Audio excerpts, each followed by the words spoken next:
BRB hospitals লিমিটেডের স্বাস্থ্যসেবায় একযোগ পূর্তি উপলক্ষে রাজধানীর পান্থপথে বিআরবি হসপিটাল জাঁকজমকপূর্ণ ও বর্ণাঢ্য কর্মসূচির আয়োজন করে। প্রতিষ্ঠাবার্ষিকীর শুভ উদ্বোধন করেন অনুষ্ঠানের প্রধান অতিথি বিআরবি হসপিটালস লিমিটেডের সম্মানিত ব্যবস্থাপনা পরিচালক জনাব মোহাম্মদ পারভেজ রহমান। অনুষ্ঠানে বিশেষ অতিথি হিসেবে উপস্থিত ছিলেন সম্মানিত পরিচালক জনাব মোহাম্মদ শামসুর রহমান ও অনুষ্ঠানে সভাপতিত্ব করেন প্রধান নির্বাহী কর্মকর্তা জনাব লোকমান হোসেন মিয়া। অনুষ্ঠানে বিআরবি হসপিটালের কনসালটেন্ট বৃন্দ, ডাক্তার, নার্স, টেকনিশিয়ান, অন্যান্য বিভাগের বিভাগীয় প্রধানগণ, কর্মকর্তা, কর্মচারী ও আমন্ত্রিত অতিথিবৃন্দ উপস্থিত ছিলেন।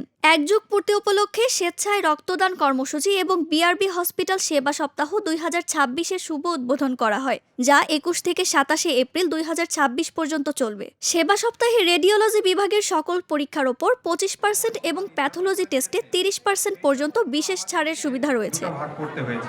তো আমরা যেটা করব